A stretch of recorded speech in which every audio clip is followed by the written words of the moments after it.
Codex stream में आज हम इंग्लिश का जो हमारा सिलेबस होता है उसमें कम्युनिकेशन बहुत इंपॉर्टेंट होता है वो देखने जा रहे हैं। तो चलिए शुरू करते हैं।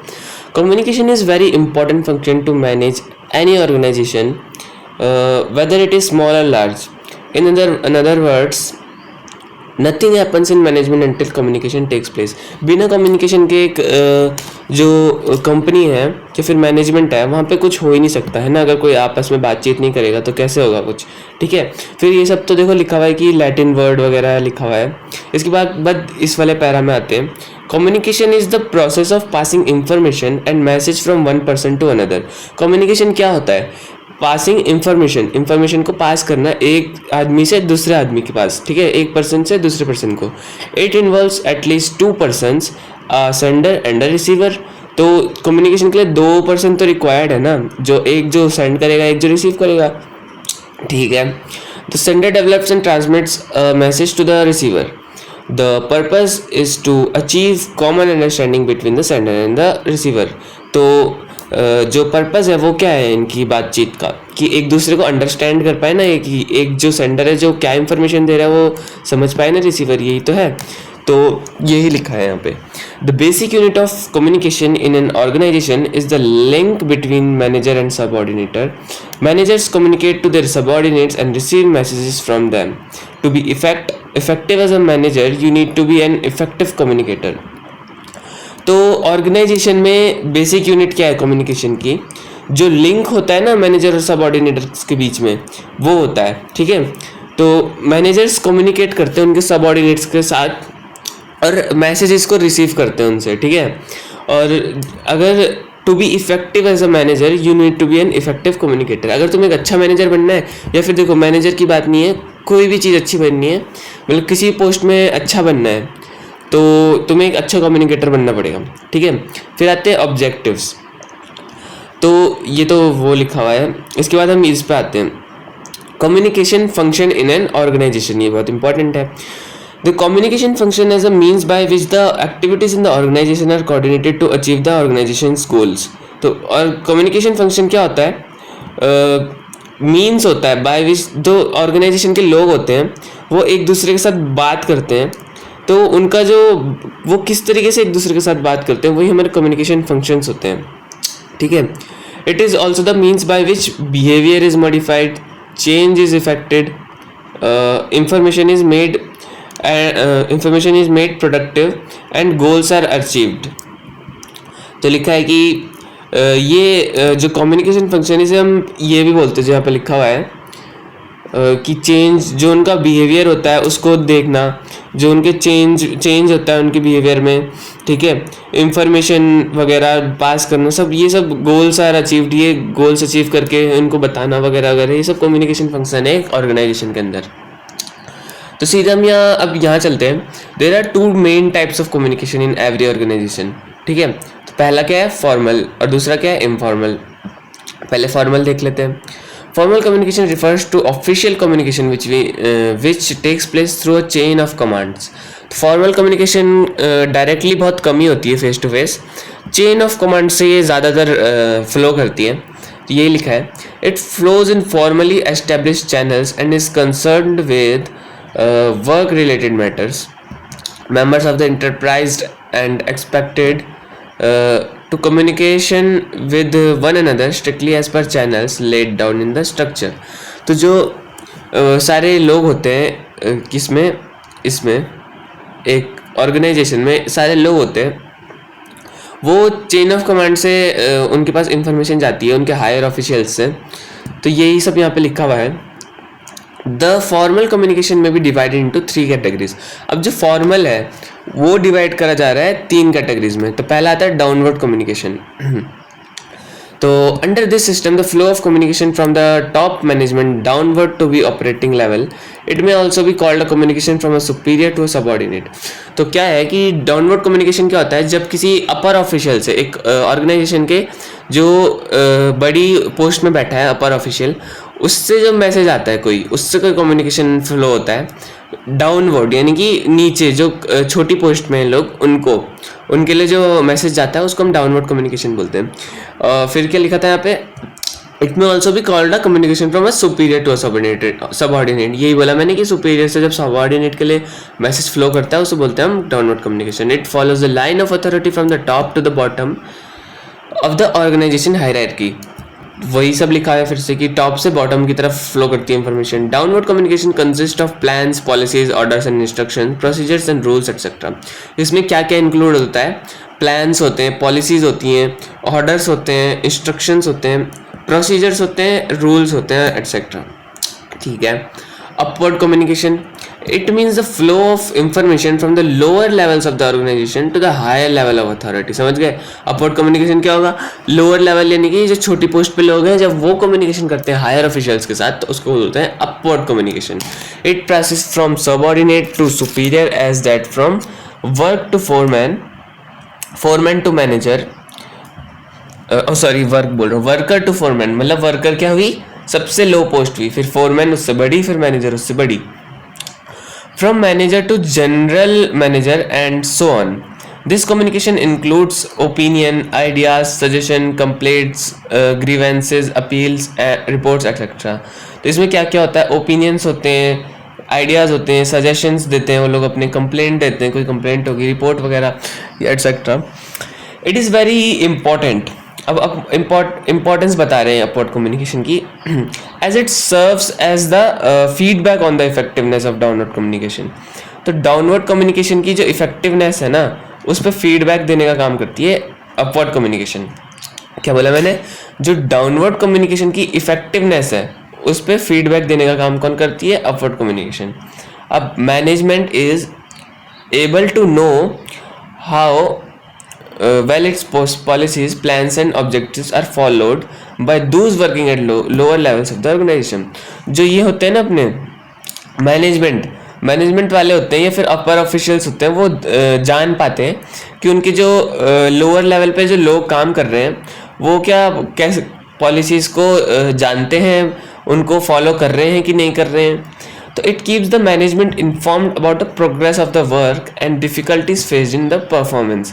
तो मैनेजमेंट इससे इन्फॉर्म्ड रहती है कि वर्क में प्रोग्रेस हो रही है और क्या डिफिकल्टीज आ रही हैं इस काम में. On the basis of upward communication, the management revises its plans and policies and makes further planning.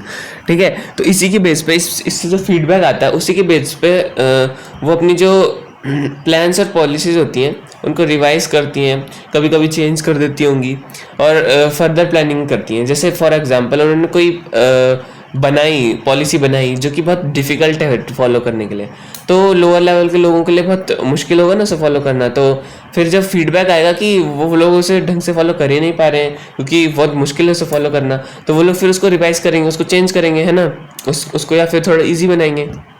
तो ऐसा ही लिखा है यहाँ पे.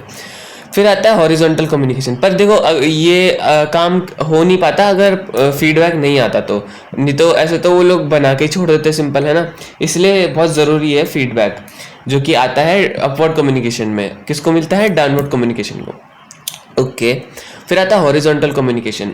हॉरिजॉन्टल मतलब क्या होता है? जो बराबर होता है एक दूसरे के, है ना. हॉरिजॉन्टल मतलब क्या होता है? एकदम हॉरिजॉन्टल लाइन होती है जैसे ये होती है ना हॉरिजॉन्टल लाइन अपनी, ऐसी होती है हॉरिजॉन्टल लाइन. तो ये अगल बगल में है ना पूरी, ऐसे ये पूरी अगल बगल में है. तो ये यहाँ पे लिखा हुआ है. ठीक है. तो इसको हटाऊँ कैसे मैं? तो the transmission of information and understanding between people on the same level of organisation hierarchy is called the horizontal communication. क्या लिखा है? People on the same level of the organisation hierarchy, यानी कि जो लोग से मान लो कि कुछ लोग हैं जो सेम पोस्ट में, जैसे कि मैनेजर हैं कुछ लोग और वो कई मैनेजर हैं, तो जब वो एक दूसरे से बात करते हैं कभी कभी तो वो हॉरिजॉन्टल कम्युनिकेशन में आता है. यही लिखा हुआ है यहाँ पे, the transmission of information and understanding between people on the same level. This type of communication is also known as lateral और साइडवाइड और क्रॉसवाइज कम्युनिकेशन. इसके जो अलग अलग नाम है वो दिए गए हैं, lateral, side wide, crosswise communication. Usually it pertains to interdepartmental managers working at the same level. वही सब फिर से लिखा हुआ है ऑफ ऑर्गेनाइजेशन और among subordinates working under one boss. जैसे एक बॉस है, उसके अंडर बहुत सारे सबऑर्डिनेट्स हैं, तो वो जो सबऑर्डिनेट्स हैं वो आपस में भी तो सेम लेवल पे हैं, तो जब वो आपस में कम्युनिकेशन करेंगे तो सब हम हॉरिजॉन्टल कम्युनिकेशन ही कहेंगे। Horizontal communication speeds up information and promotes mutual understanding. अब ये होता पता है क्यों है? क्योंकि कभी कभी इसमें इनफॉर्मल बातचीत भी हो जाती है, इसलिए जो इन्फॉर्मेशन होती है वो बहुत जल्दी जल्दी ट्रांसफ़र होती है। It enables the managers working at the same level to exchange information and coordinate their activities without referring all matters to the higher level of management. अब higher level of management मतलब जो बड़ी post में है उनको उनसे बात करने की जगह वो आपस में बात करके भी कुछ चीज़ें जान लेते हैं जल्दी, इसलिए इसमें बहुत जल्दी जल्दी इंफॉर्मेशन का ट्रांसफ़र भी होता है। The horizontal communication is generally of an informal nature. ठीक है, यही मैं बोल रहा था कि ये एक जनरली इनफॉर्मल नेचर की होती है, क्योंकि वो एक ही पोस्ट के होते हैं। अब देखो, कोई अगर इनफॉर्मली अपनी बड़ी वाली पोस्ट से बात करना चाहेगा, किसी बड़ी पोस्ट पे जो बैठा है उससे बात करना चाहेगा, तो उसे डर लगेगा ना कि ये मेरे को कोई निकाल ना दे, मतलब वो ना कर दे, समझ रहे हो ना क्या बोल रहा हूँ? तो इसीलिए उनसे तो फॉर्मली बात होती है, पर अगर जो हमारे लेवल पे है उनसे तो कोई डर नहीं है ना। तो और कभी कभी क्या होता है, हमारे जो लेवल पे वो हमारे रिश्तेदार भी होते हैं, मतलब जानने वाले होते हैं, तो इसलिए हम इनफॉर्मली बात कर लेते हैं उनसे। Whenever a departmental head requires some information from another departmental head, he tends to contact him directly, है ना। तो जैसे कोई दो ऑर्गेनाइजेशन के हेड हैं तो वो भी आपस में कभी कभी इनफॉर्मली बात कर लेते हैं, कांटेक्ट कर लेते हैं directly. However this type of communication can be oral or written. तो ये कम्युनिकेशन जो है वो ओरल भी हो सकता है हॉरिजॉन्टल, और रिटन भी हो सकता है, कोई रिटन में भी बात कर सकता है, और ओरल यानी कि बातचीत में भी बात कर सकता है, समझ गए। अब आता है इनफॉर्मल कम्युनिकेशन। ठीक है, ये फॉर्मल कम्युनिकेशन के टाइप्स खत्म हो गए हैं, हॉरिजॉन्टल, डाउनवर्ड एंड अपवर्ड। ठीक है, अब आता है informal communication. There is also a great deal of informal communication in an organisation. अब इसका बहुत बड़ा जाएगा हमारा, ठीक है, तो इसको ध्यान से सुनेंगे। तो जो इनफॉर्मल कम्युनिकेशन है वो बहुत ग्रेट डील यानी बड़ी चीज़ है हमारी, मतलब बहुत इंपॉर्टेंट चीज़ है एक तरीके से एक ऑर्गेनाइजेशन के लिए।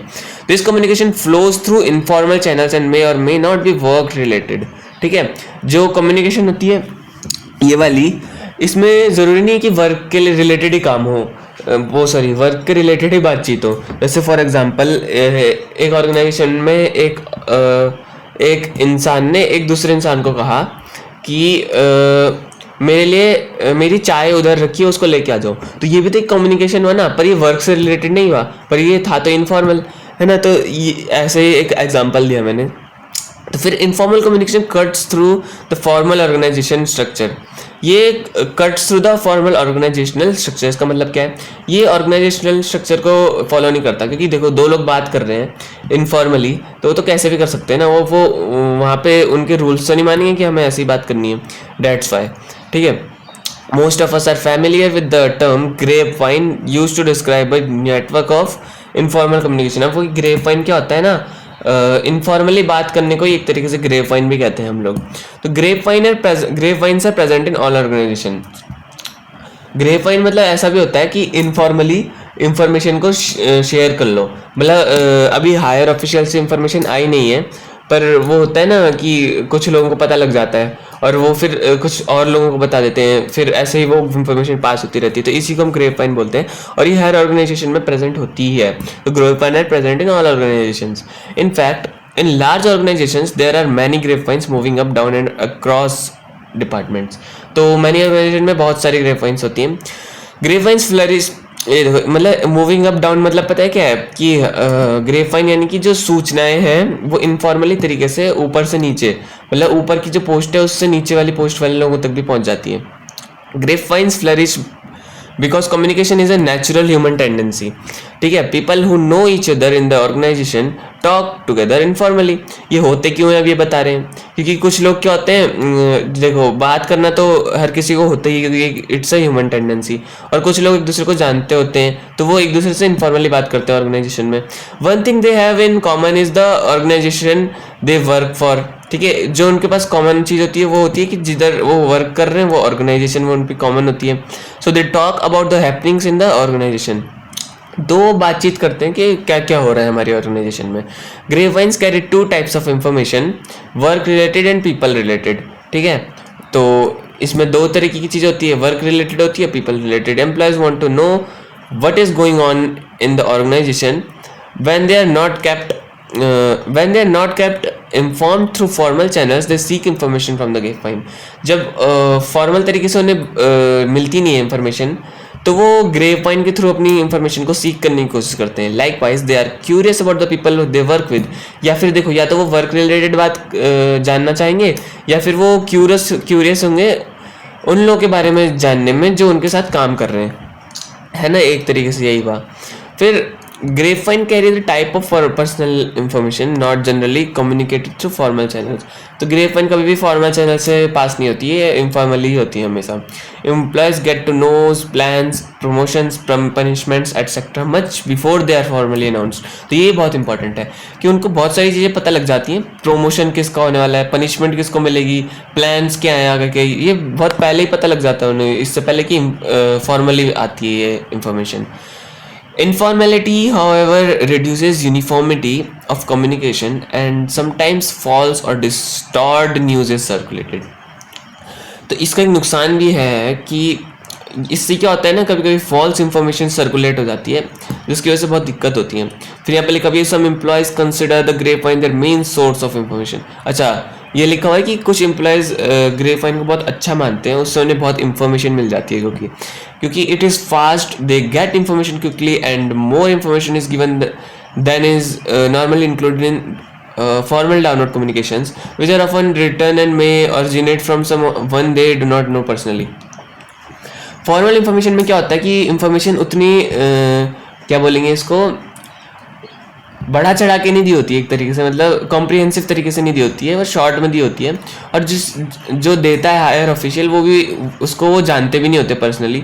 सो दैट्स वाई वो लोग प्रेफर करते हैं ग्रेपवाइन्स को, जिससे उन्हें इंफॉर्मेशन बहुत अच्छे से मिल जाती है और जल्दी भी मिल जाती है.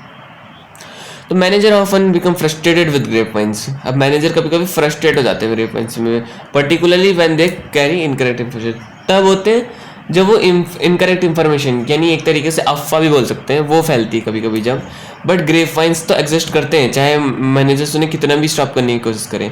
Managers can however increase the accuracy of the grapevine by feeding it correct information. तो मैनेजर्स क्या कर सकते हैं कि ग्रेपवाइन्स पे करेक्ट इन्फॉर्मेशन को फीड कर सकते हैं और पोस्ट कर सकते हैं, ताकि अफवाहें ना फैलें. ठीक है. फिर आता है and they can try to reduce the relevance placed on grapevines by making certain that formal communication is complete and timely. और एक वो ये काम कर सकते हैं कि रेलेवेंट इंफॉर्मेशन पास कर सकते हैं और जल्द से जल्द फॉर्मल कम्युनिकेशन को कंप्लीट और टाइमली उसको कंप्लीट करने की कोशिश कर सकते हैं फॉर्मल कम्युनिकेशन को, ताकि ग्रेपवाइन की नौबत ही ना आए. ठीक है. अब आगे हमारा अगला चीज़, इम्पोर्टेंस ऑफ कम्युनिकेशन. तो communication is an indispensable part of the process of management. ठीक है. The success of an enterprise depends upon the effect of communication. Success चाहिए एक enterprise को, तो इफेक्टिव कम्युनिकेशन तो ज़रूरी है. तभी देखा होगा कि कंपनी वाले हमेशा जब भी किसी को हायर करते हैं तो कम्युनिकेशन से ज़रूर देखते हैं उसका. Every manager must communicate in order to get things done through others. Communication तो मस्ट है. किसी को कुछ चाहिए, किसी को कुछ बोलना है, किसी को कुछ जानना है, हर चीज़ के लिए कम्युनिकेशन मस्ट है. ठीक है. फिर आता है अ good communication system offers the following benefits. अब ये बेनिफिट्स आ रहे हैं कि कम्युनिकेशन अगर अच्छा हुआ तो सिस्टम को क्या बेनिफिट्स होंगे. तो basis of decision making and planning. तो on the basis of decision making, तो उनके डिसीजंस कैसे बनेंगे और वो प्लानिंग कैसे कर पाएंगे. Communication is essential for decision making and planning. It enables the management to secure information without which it may be possible to take any decision. Communication is essential for decision making and planning. तो decision making और planning के लिए essential है.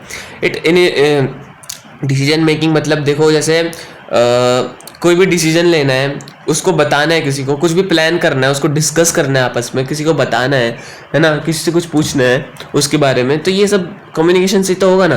तो it enables the management to secure information without which it may be possible to take any decision. तो ये management को help करता है सिक्योर इन्फॉर्मेशन के लिए, जिसके बिना वो किसी डिसीजन को ले नहीं सकते. The quality of managerial decisions depends upon the quality of communication. ठीक है. जो उनके डिसीजन होते हैं वो क्वालिटी कम्युनिकेशन पर डिपेंड करता है. अगर उनका कम्युनिकेशन अच्छा नहीं होगा तो वो क्वालिटी डिसीजंस ले भी नहीं पाएंगे.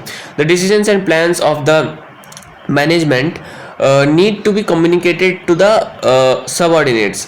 ठीक है, जो उनके प्लान्स वगैरह होते हैं उनको सबऑर्डिनेट्स को कम्युनिकेट करना ज़रूरी है जो उनके नीचे बैठे हैं, ठीक है। Without effective communication it may not possible to issue instruction and orders, है ना। अगर कम्युनिकेशन अच्छा नहीं होगा तो अपने लोअर लेवल के लोगों को कैसे इंफॉर्मेशन देंगे। Effective communication helps in proper implementation of plans and policies of the management. Effective communication help करती है प्रॉपर इम्प्लीमेंटेशन करने में, प्लान्स बनाने में, पॉलिसीज़ को सर्कुलेट वगैरह करने में या बनाने में मैनेजमेंट की।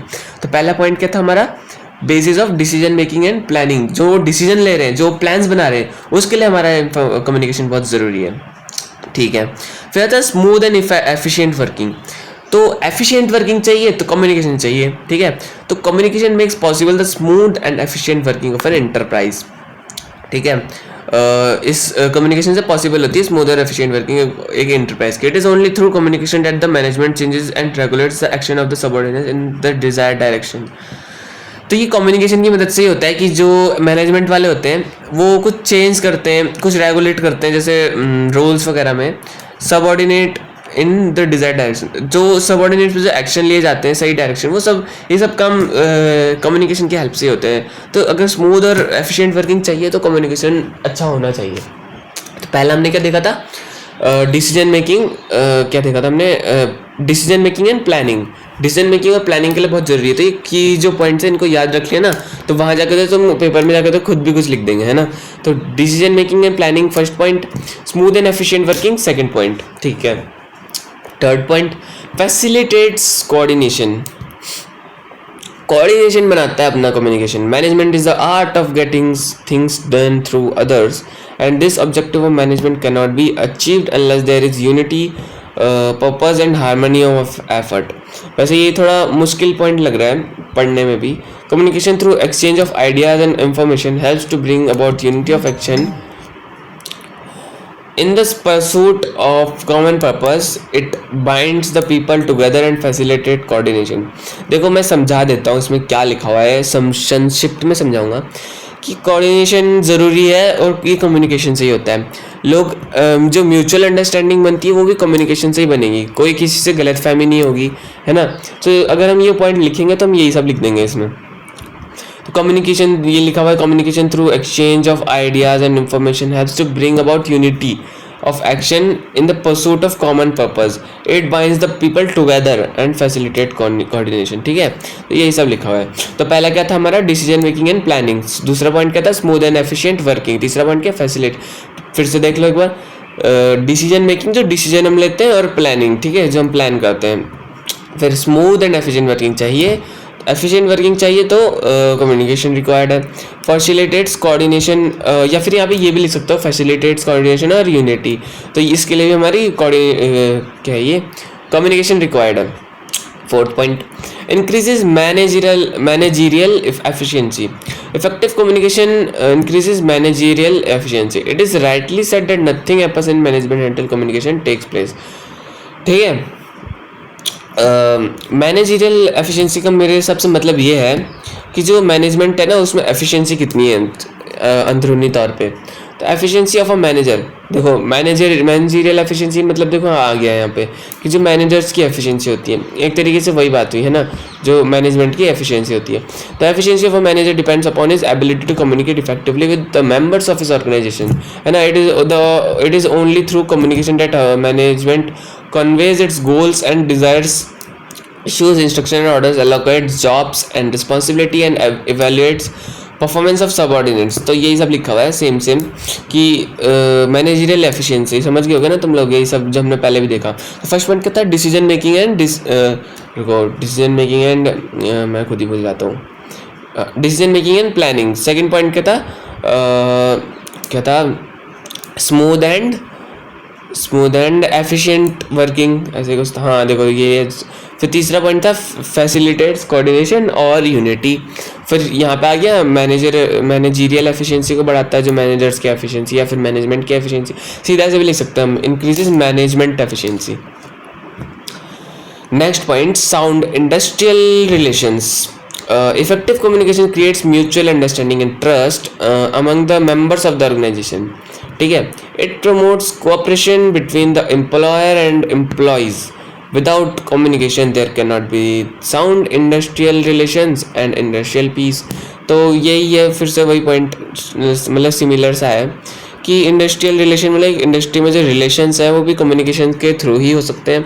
दो लोग बात कर रहे हैं, जो आपस में लोग बात कर रहे हैं, एक मैनेजर बात कर रहा है अपने मैनेज क्या बोलते हैं इसको, अपने अपने जो नीचे है पोस्ट पे बैठा हुआ उससे। तो ये सब कम्युनिकेशन अगर अच्छा नहीं होगा तो ये म्यूचुअल अंडरस्टैंडिंग बन नहीं पाएगी, यूनिटी हो नहीं पाएगी और कंपनी डूबने का डर हो जाएगा, क्योंकि इंटरनली हिल जाएगी ना कंपनी। इसीलिए वैसे तो इतनी छोटी चीज़ों से कुछ नहीं होता, पर फिर भी it is only through communication that workers can put in their grievances problems and suggestion to the management. Communication की मदद से हमने अपवर्ड कम्युनिकेशन में भी देखा था कि इसी की मदद से क्या होता है, जो एम्प्लॉयर्स होते हैं वो क्या भेज पाते हैं, सजेशन दे पाते हैं वगैरह वगैरह, जो चीज़ें दे पाते हैं मैनेजमेंट को, जो अपर में बैठे होते हैं। तो फर्स्ट पॉइंट क्या था अपना, basis of decision making and planning. Decision making और प्लानिंग करने में हेल्प करना, डिसीजन और प्लानिंग, ठीक है। फिर सेकंड पॉइंट क्या था अपना, सेकंड पॉइंट था अपना स्मूथ एंड एफिशिएंट वर्किंग। फिर स्मूथ और एफिशिएंट वर्किंग होनी चाहिए। थर्ड पॉइंट है कोऑर्डिनेशन को फैसिलिटेट करना, ठीक है, फैसिलिटेट कोऑर्डिनेशन एंड यूनिटी। फिर इंक्रीजेज मैनेजमेंट एफिशिएंसी। फिर साउंड इंडस्ट्रियल रिलेशंस। तो इसकी जगह हम ना पॉइंट कुछ और बना सकते हैं, ये साउंड इंडस्ट्रियल रिलेशन थोड़ा वैसा लग रहा है, अजीब सा लग रहा है, तो हम इससे बड़े बना सकते हैं इंडस्ट्री रिलेशंस, ऐसे भी बना सकते हैं, सिंपल हो जाएगा एकदम। फिर आता है helps in establishing effective leadership. Communication is the basis of effective leadership. There can not be any leadership action without the effective communication. Communication से ही लीडरशिप इफेक्ट, मतलब कम्युनिकेशन मेन चीज़ है एक इफेक्टिव लीडरशिप की। एक इफेक्टिव लीडरशिप एक्शन नहीं लिया जा सकता कम्युनिकेशन के बिना, ठीक है। एक लीडर और उसकी ग्रुप है उसके बीच में communication is absolutely necessary for maintaining man to man relationship in leadership. It brings the manager, leader, and the subordinates led in close contact with each other and helps in establishing in effective leadership. तो ये तो हम खुद भी लिख सकते हैं, ये इफेक्टिव लीडरशिप अच्छे कम्युनिकेशन के बिना हो ही नहीं सकती.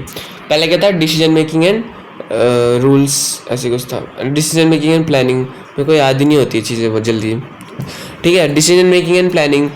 उसके बाद सेकेंड पॉइंट था हमारा, सेकेंड पॉइंट क्या था हमारा, स्मूथ एंड एफिशिएंट वर्किंग. हाँ, स्मूथ और एफिशिएंट होगी हमारी वर्किंग. फिर था हमारा इंक्रीजेज, एक तो था मैनेजमेंट एफिशिएंसी को, ठीक है, मैनेजमेंट रिलेशंस को मतलब. और एक था यूनिटी वाला था एक हमारा, facilitates coordination unity, increases management efficiency. फिर इंडस्ट्री रिलेशंस को अच्छा कर देती है. हाँ, फिर है हाँ, फिर ये लीडरशिप वाला पॉइंट, या फिर इस बड़े की जगह हम लिख सकते हैं इफेक्टिव लीडरशिप, सिंपल, ठीक. फिर आता है motivation and moral, simple motivation भी लिख सकते हैं. Communication is the means by which the behaviour of the subordinates is modified and change is effective in their actions. मतलब कि किसी के मोटिवेशन में कहीं डिक्रीमेंट तो नहीं है, मोरल कहीं डाउन तो नहीं किसी का. Through communication worker are motivated to achieve the goals. तो कम्युनिकेशन की वजह से हम मोटिवेट कर सकते हैं उन लोगों को जो इंटरप्राइज के लोग हैं, और उनका मोरल जिससे बूस्ट होगा, ठीक है. जो कम्युनिकेशन मोटिवेशन है वैसे तो वो अंदर से ही आता है, पर जो मैनेजर होते हैं वो एक इफेक्टिव कम्युनिकेशन को उसको बढ़ा सकते हैं बाहर से भी, ठीक है. तो for example proper drafting of message, proper timing of communication and the way of communication, इन चीज़ों की मदद से हम एक मोटिवेशन और मोरल को बढ़ा सकते हैं किसी के भी अंदर, ठीक है. तो फिर से एक बार देख लेते हैं सारे पॉइंट्स. तो पहला पॉइंट तो क्या था, मैं भूल जाता हूँ. Basis of decision making and planning. Decision making और प्लानिंग अच्छी होती है, ठीक है. अगर आपको ऐसे बार बार याद नहीं करना मेरे साथ तो आप आगे भी बढ़ सकते हो, ठीक है. तो basis of decision making and planning, ठीक है. फिर था एफिशिएंसी का कुछ था, फिर हाँ, स्मूथ एंड एफिशिएंट वर्किंग, ठीक है. फिर था इंडस्ट्री रिलेशंस, ऐसा भी था एक. फिर coordination and unity, facilitates coordination and unity, coordination बढ़ जाता है उनका आपस में. फिर मैनेजमेंट की एफिशिएंसी बढ़ जाती है. इंडस्ट्री रिलेशंस तो मैंने बोल ही दिया, ठीक है. फिर आता है एक गुड, क्या बोलते हैं उसको को, हाँ यही बोल रहा था यार मैं, गुड लीडरशिप ऐसा बोल रहा था मैं, गुड लीडरशिप, ठीक है. फिर आता है अगला पॉइंट इंक्रीजिंग मोरल और कॉन्फिडेंस, और एक और चीज़ है मोटिवेशन, है ना। फिर आता है effective control. Communication acts as a tool of effective control. The plans have to be communicated to the subordinates. The actual performance has to be measured and communicated to the top management, and a correct action has to be taken or communicated so as to achieve the desired goals. All this may not be possible without an efficient systems of communication. ये हम खुद भी लिख सकते हैं कि effective control, अगर एक अच्छा कंट्रोल चाहिए, कोई कंट्रोल के बाहर ना जाए हमारी इंडस्ट्री में या कंपनी में, तो हमें एक इफेक्टिव कंट्रोल रखना पड़ेगा, और वो कम्युनिकेशन से ही होगा। वैसे कभी कभी किसी को डांट भी लगानी पड़ती है जो अच्छे से काम नहीं करता, ऐसी तरीके से, ठीक है। तो ऐसे ही और भी पॉइंट्स हैं, ये आप खुद भी देख सकते हो। जैसे मैं बाहर से बता देता हूँ। जॉब सेटिस्फैक्शन, जो कम्युनिकेशन होती है वो जॉब सेटिस्फैक्शन क्रिएट करती है, क्योंकि इससे म्यूचुअल ट्रस्ट बढ़ता है, कॉन्फिडेंस बढ़ता है मैनेजमेंट और एम्प्लॉयज़ के बीच में। जो गैप होता है, मतलब गैप एक तरीके से उस बात से कहा जा रहा है कि उनका गैप कम होता है, क्योंकि गैप बढ़ता नहीं है, जो होता है ना गैप, वो वाला गैप, ठीक है। तो ये कैसे होता है? एफिशिएंट कम्युनिकेशन की मदद से होता है। जॉब के सेटिस्फेक्शन बढ़ता है, मतलब कि उन्हें सही लगती है। अगर कोई कम्युनिकेशन नहीं करेगा, डल बैठा रहेगा, तो उसको कहीं भी अच्छा नहीं लगेगा ना, अगर वो आप बातचीत नहीं करेगा किसी से। ये बोला गया है। Democratic management, communication also issue for democratic management. It helps to achieve worker participation in management by involving workers in the process of decision making. In the absence of an efficient system of communication, there cannot be any delegation and decentralization of authority. तो ये point आप रहने भी दे सकते हो, बहुत अजीब सा है। पब्लिक रिलेशन बनते हैं अच्छे, ये हम खुद बता सकते हैं कि जो पब्लिक होती है उसके साथ अगर हम अच्छा कम्युनिकेशन करेंगे तो हमारे पब्लिक रिलेशंस अच्छे होंगे, जिससे हमारा प्रोडक्ट अगर कोई है तो प्रोडक्ट अच्छा होगा, वो अच्छे से बिकेगा, हमारी कंपनी की रीच बढ़ेगी, हमारी कंपनी फेमस होगी। ये सब पॉइंट आप लिख सकते हो। तो ये हमारा ख़त्म हो चुका है। अब आता है पर्पस ऑफ कम्युनिकेशन, ठीक है। तो communication is essential for an internal functioning of an enterprise, ठीक है, because it integrates the managerial functions, specially communication is needed to. Communication बहुत इंपॉर्टेंट है इंटरनल फंक्शनिंग के लिए, ठीक है, क्योंकि ये इंटीग्रेट करता है मैनेजमेंट के फंक्शंस को। फिर ये क्यों ज़रूरी है, अब ये देख लो, ये पॉइंट्स हैं हमारे 6 points. Establish and disseminate goals of an enterprise, तो जो गोल्स बनते हैं और एग्जीक्यूट होते हैं एक एंटरप्राइज के, वो कम्युनिकेशन की हेल्प से होते हैं, ठीक है। गोल्स बनते हैं और एग्जीक्यूट होते हैं, तो developed plans for their achievements, अब ये सिमिलर सा पॉइंट है। जो प्लान्स बनते हैं और उनकी अचीवमेंट के लिए जो काम होता है, वो सब कम्युनिकेशन की मदद से ही होता है। Select, developed and appraise members of the organisation, develop एक तरीके से कह सकते हैं, या तो उनका प्रमोशन करना, या तो उनका कॉन्फिडेंस बढ़ाना, मोरल बढ़ाना, जैसे अभी हमने देखा भी था, ठीक है। तो सेलेक्ट करना, जैसे किसी एक प्रोजेक्ट है कोई, तो उसके लिए कौन एकदम अप्रोप्रिएट होगा, कौन बेस्ट होगा, इसको सेलेक्ट करना, फॉर एग्जांपल, है ना। Lead, direct, motivate and create a climate in which people want to contribute, ठीक है। एक अच्छा क्लाइमेट क्रिएट करना, एक अच्छा एनवायरनमेंट क्रिएट करना, जिससे अगर कुछ कंट्रीब्यूट की ज़रूरत हो तो कोई हिचकिचाए ना। कंट्रोल परफॉर्मेंस, ठीक है, परफॉर्मेंस कंट्रोल करने के लिए। डेवलप रैपोर्ट, ये रैपोर्ट मतलब तो मुझे भी नहीं पता। Various agency and organisation concern with the business enterprise, तो ये पॉइंट छोड़ देते हैं, चलो, है ना। रहता है मैनेजमेंट प्रोसेस, तो ये एक डायग्राम से बना हुआ है। Enterprise goals, planning, organising, leading, controlling, ये लिखा है कि क्या क्या होता है हमारी एक ऑर्गेनाइजेशन में ज़रूरी। गोल्स बनाना, planning, organising, leading, controlling, communication की मदद से होता है ये सब। और एक्सटर्नल एनवायरनमेंट में कम्युनिकेशन की वजह से customer, suppliers, wholesaler, retailers, government, community, others, ये सब खुश हो जाते हैं हमसे अगर हम अच्छा कम्युनिकेशन करें, है ना, ठीक है। फिर आता है purpose and functions of communication, तो इसके सीधे पॉइंट्स देखते हैं। पॉइंट्स, अच्छा पॉइंट्स नहीं है इसके, यही है।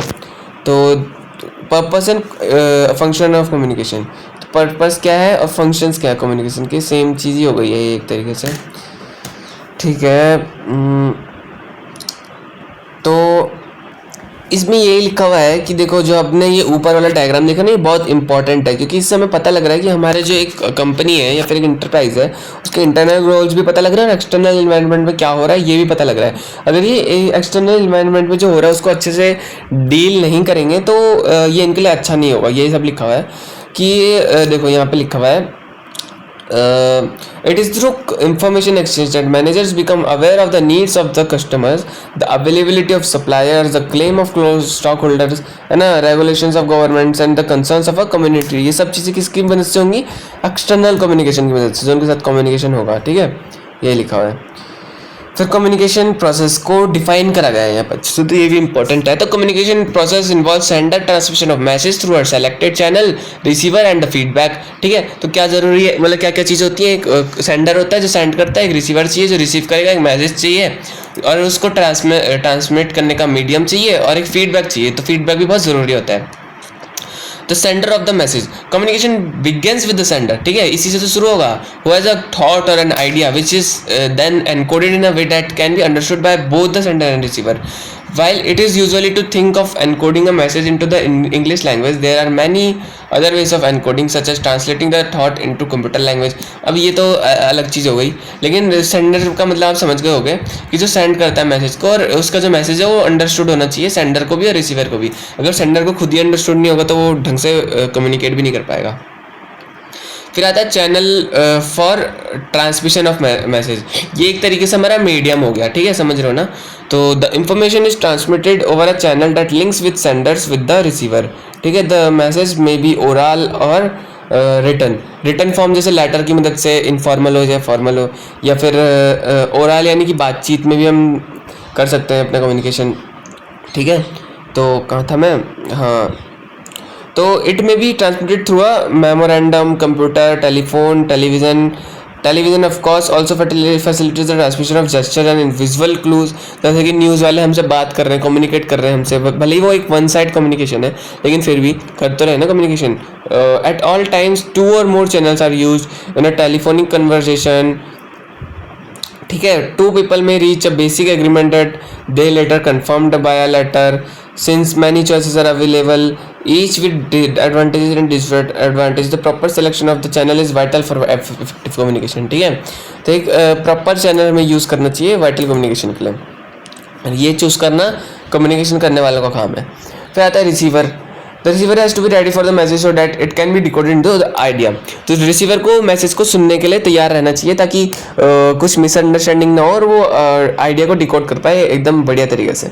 अ person thinking about an exciting cricket match may pay insufficient attention to what is being said about an inventory report. इसका मतलब ये है कि जैसे ओरल कम्युनिकेशन हो रहा है 2 लोगों के बीच में, सेंडर उसको कुछ बोलने की कोशिश कर रहा है, लेकिन जो रिसीवर है वो सोच रहा है कि क्रिकेट मैच में क्या हुआ था, तो वो उसकी बात ढंग से सुन ही नहीं पाएगा ना, उसको मनन नहीं कर पाएगा कि क्या बोला उसने. तो ये कम्युनिकेशन कोलैप्स हो जाएगा इनका, है ना. ये लिखा है यहाँ पर. The next process is the decoding. तो फिर उसको सुनने के बाद डिकोड करना होता है मैसेज को, in which the receiver converts the message into thoughts. तो मैसेज को थॉट्स जो हमारे ब्रेन में जाता है उसको थॉट्स में कन्वर्ट होता है हमारे. Accurate communication can occur only when both the sender and receiver attach the same or at least similar meanings to the symbols that compose the message. तो दोनों को म्यूचुअल अंडरस्टैंडिंग होनी चाहिए एक तरीके से. Thus, it is obvious that a message encoded into German requires a receiver who understands German. तो अगर कोई जर्मन में बात कर रहा है तो रिसीवर को भी जर्मन आनी चाहिए. ऐसा नहीं कि जर्मन हिंदी रिसीवर हिंदी वाला है तो उसको बात तो समझ नहीं आएगी, ऐसा तो है ना. तो फिर ये तो कम्युनिकेशन कोलैप्स हो जाएगा. ये लिखा हुआ है. ठीक है, तो चलो आगे बढ़ते हैं. रुको, यहाँ पे मैं छोड़ दिया शायद. German less obvious and frequently overlooked is the fact that a message in technical or professional jargons requires a recipient. So communication is not complete unless it is understood. ठीक है, जब तक समझा नहीं पूरी बात तब तक communication पूरा नहीं हुआ. Understanding is in the mind of both the sender and the receiver. Person with closed minds will normally not completely understand messages, especially if the information is contrary to their value system. और इसी की वजह से हमारे ना mutual understanding में भी दिक्कत आ जाती है, क्रैक आ जाता है जब कम्युनिकेशन ठीक से नहीं होता है ना. बहुत जगह होता है ऐसा. फिर आता है द फीडबैक. अब ये बहुत ज़रूरी है कि फीडबैक हमारा क्यों चाहिए कम्युनिकेशन के लिए. ओ सॉरी, ये सीधा हो गया. ठीक है ना. तो to ensure that the message has reached the intended receiver correctly, the communicator has to get feedback from the receiver about the message. Feedback ensure that the process of communication has intact taken place. अब जैसे मैं feedback ले रहा हूँ, मैं एक sender हूँ और मैंने किसी को कुछ कहा, कुछ उसने भी कुछ रिसीव किया, तो अब मुझसे फीडबैक ले रहा हूँ कि मैंने क्या कहा, मुझे बताना ज़रा कि तुम क्या समझे मेरी बात से। तो वो मुझे बताएगा। अगर वो कुछ गलत समझा होगा तो मुझे पता लग जाएगा और मैं उसे ठीक करूँगा। लेकिन अगर मुझे पता ही नहीं होगा, मैं फीडबैक ही नहीं लूँगा और उसने कुछ गलत समझ लिया, तो ये हमारा कम्युनिकेशन कोलैप्स हो जाएगा, हमारा जो म्यूचुअल अंडरस्टैंडिंग उसमें क्रैक आ जाएगा। वही सब चीज़ें है ना। Feedback ensure that the process of communication and intact taken place, है ना, intact taken place, sorry. The feedback provides learning opportunities to the sender and the receiver because it mirrors the consequences of the behaviour.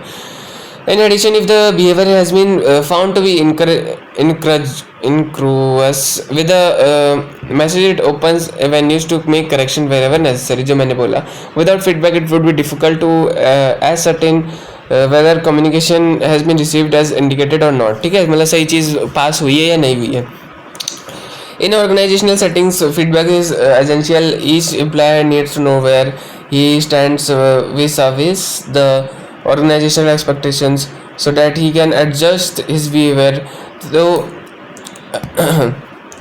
Feedback essential एक organization में भी हर एक employ को जानना ज़रूरी है कि वो कहाँ स्टैंड कर रहा है, ऑर्गेनाइजेशनल एक्सपेक्टेशंस में स्टैंड कर रहा है वो या नहीं कर रहा है. ठीक है, तो अगर वो नहीं कर रहा होगा तो अपने बिहेवियर्स को एडजस्ट कर पाएगा अगर उसको फीडबैक मिलेगा तो, है ना.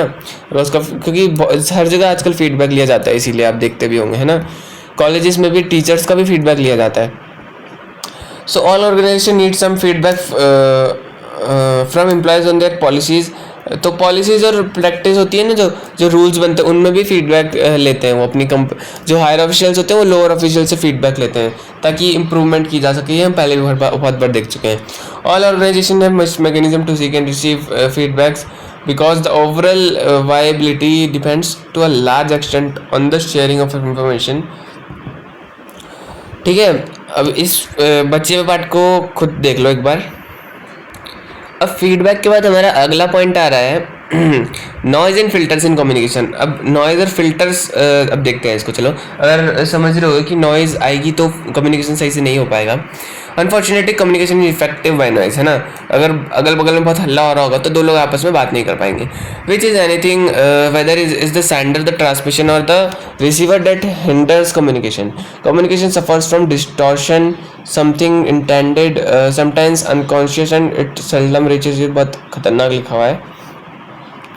Distortion is in communication takes place because of both environmental and human factor. इसीलिए बोलता है कि एनवायरमेंट को सही ढंग से चुनो, जगह को सही ढंग से चुनो कम्युनिकेट करने के लिए, और ह्यूमन फैक्टर्स भी इसमें इंपॉर्टेंट है. In factory situation the roar of machine makes it difficult, है ना. एक फैक्ट्री में बहुत मुश्किल होगा कम्युनिकेशन करना क्योंकि वहाँ बहुत शोर हो रहा होगा. ठीक है, फिर यहाँ पे जेस्चर्स लिखा हुआ है. Use of various body parts, facial expressions. ठीक है, इसकी मदद से क्या होगा, अंडरस्टैंडिंग बढ़ेगी. फेशियल एक्सप्रेशंस का यूज़ करना, जेस्चर्स का यूज़ करना, तभी बोलते हैं ना ये इंपॉर्टेंट है हमारी कम्युनिकेशन के लिए, जेस्चर्स का यूज़ करना.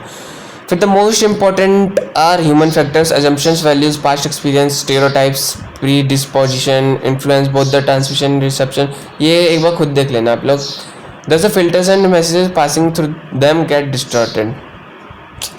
अब आ रहा है बहुत important part, barriers and breakdowns in communication. देखते हैं इसमें क्या है बैरियर्स ऑफ कम्युनिकेशन में. सीधे इधर चलते हैं पॉइंट्स में. Lack of planning. देखो, अगर प्लानिंग सही से नहीं करेंगे तो अच्छी वो कम्युनिकेशन भी नहीं हो पाएगा ना. Good communication seldom happens by chance. Too often people start talking and writing without first thinking, planning and starting the purpose of the message. अगर हम बिना सोचे समझे, बिना प्लान किए, बिना मतलब वही सोचे समझे अगर कम्युनिकेशन करेंगे तो चांसेस है कि अच्छा कम्युनिकेशन ना हो. Giving the reasons for a directive, selecting the most appropriate channel.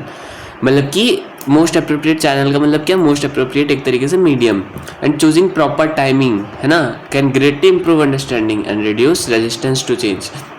अगला पॉइंट है unclarified assumptions, often overlooked yet very important are the uncommunicated assumptions that underlie messages. A customer may send a note stating that he will visit a vendor's plant. Then he may वैसे ये तो पूरी कहानी लिखी हुई है. देखो इसमें क्या है ना कि कम्युनिकेशन करते हुए हमारे कुछ बातें होती हैं जो ओवरलुक्ड हो जाती हैं, और ये जो अनकम्युनिकेटेड assumptions रहते हैं जो मैसेजेस के अंदर अंडरलाए छिपे रहते हैं, इन्हें क्लैरिफाई ना करना भी एक बैड कम्युनिकेशन का पार्ट आ जाता है, मतलब अच्छा कम्युनिकेशन नहीं हो पाता, ठीक है। रहता है पुअरली एक्सप्रेस्ड मैसेज, मतलब कि no matter how clear the idea in the mind of the sender of the communication. देखो अगर बहुत अच्छा आइडिया सोच लिया उसने, बहुत क्लैरिफाई करके सोच लिया है, लेकिन वो उसको एक्सप्रेस ही अच्छे से नहीं कर पाया, it may still be marked by poorly chosen words, है ना। अगर उसे वर्ड्स ही सही चूज नहीं किए, lack of coherence, poor organization of ideas, awkward sentence structure, unnecessary jargon, and a failure to clarify the implications of the message. This lack of clarity and precision, which can be costly, can be avoided through greater care in encoding the message. तो हम ऐसा कर सकते हैं कि सही words का इस्तेमाल करें, सही टाइमिंग का, सही सेंटेंसेस का, है ना, तब जाके कम्युनिकेशन अच्छा होगा। अगर एक्सप्रेशन सही नहीं होगा तो मामला सेट नहीं हो पाएगा। तो loss of transmission and poor retention. In a series of transmissions from one person to next, the message become less and less accurate. हाँ, तो इसका क्या मतलब है, जैसे कि एक आदमी ने दूसरे आदमी को कुछ बताया, फिर उस दूसरे आदमी ने तीसरे को बता दिया, चौथे को बता दिया, चेन बन गई। और जैसे जैसे ये चेन बनती है ना, वैसे वैसे हमारा जो मैसेज होता है वो डिस्टॉर्ट होता जाता है। मतलब कि उसमें या तो कभी कुछ गलत चीज़ ऐड हो जाएगी, कुछ रेलेवेंट चीज़ हट जाएगी, जैसे होता नहीं है समाज में भी, तो वैसे ही होता है। लॉस ऑफ ट्रांसमिशन ये लिखा हुआ है ना, series of transmission from one person to next the message becomes less and less accurate, poor retention of information is another serious problem. Thus, the necessity of repeating the message and using more than one channel is rather obvious. The loss may be also be due to long distance, distracting noises and similar interferences. ठीक है। अब है poor listening and premature evaluation. There are many talkers but few listeners, है ना। बोलने वाले बहुत हैं पर सुनने वाले कम। Everyone probably has observed people entering a discussion with comments that have no relation to the topic. One reason may be that these persons are pondering over their own problems, such as preserving their own egos or making a good impression on other group members instead of listening to the conversation.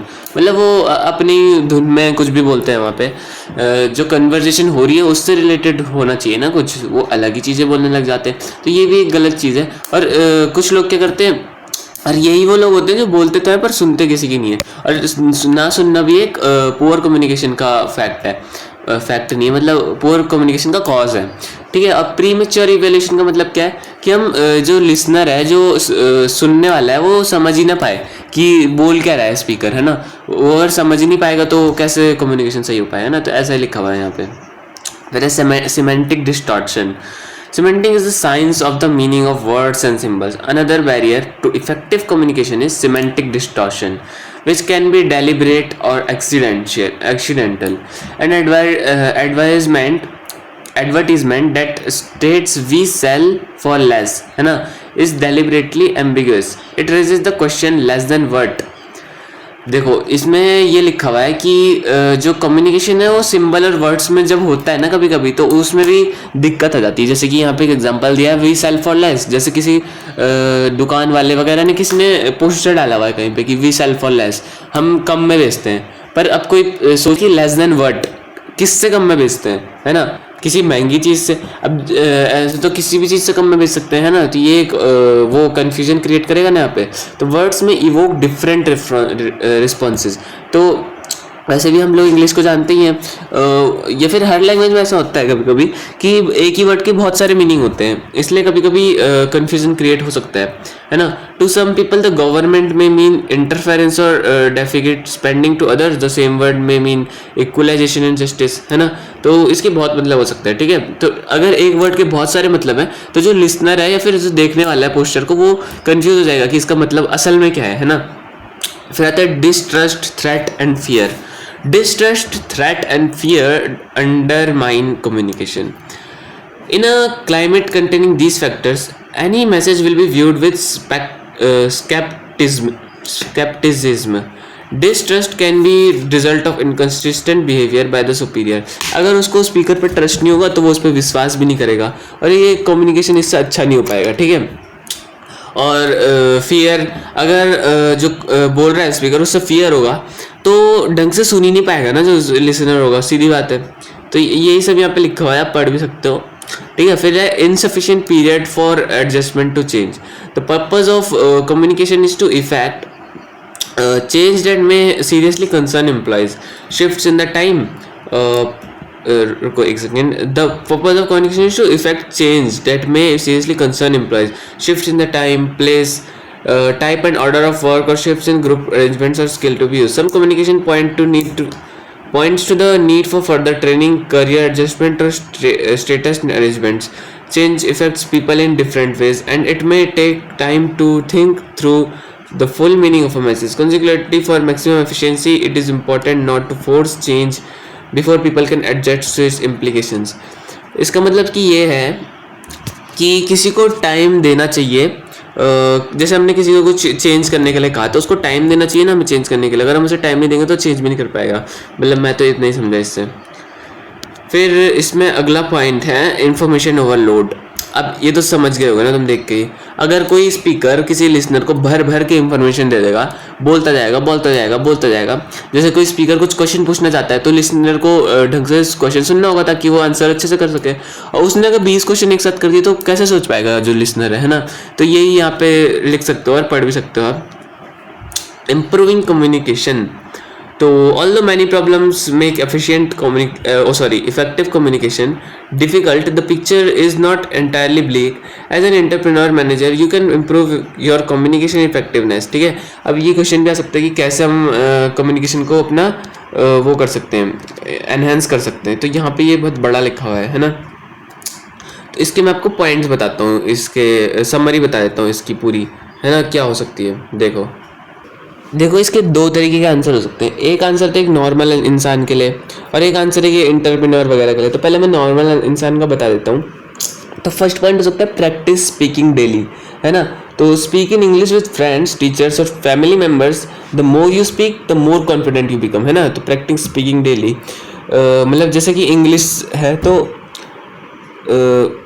उसमें हम कर सकते हैं अच्छे से और ज़्यादा practice करने के बाद. ये मैंने कब की बात करी, जब किसी को कोई लैंग्वेज ना आती हो और उसे सीखनी हो, है ना. अब आता है कि अगला पॉइंट कि listen carefully. Good communication start with good listening. Always listen to the other person with full attention, then only it will be a good communication, है ना. फिर बी क्लियर एंड सिंपल. अब ये स्पीकर के लिए कहा जा रहा है. Use clear and simple words, do not use confusing और डिफिकल्ट लैंग्वेज, है ना. अब थर्ड पॉइंट आ रहा है maintain eye contact. Eye contact shows confidence and respect during communication, है ना. फिर आता है use body language. Positive body language like nodding, smiling and using hand gestures helps express ideas better, है ना. तो ये बहुत बढ़िया चीज़ है. फिर है think before you speak. Take a moment to think and then speak. This avoids mistakes और रॉन्ग वर्ड्स, है ना.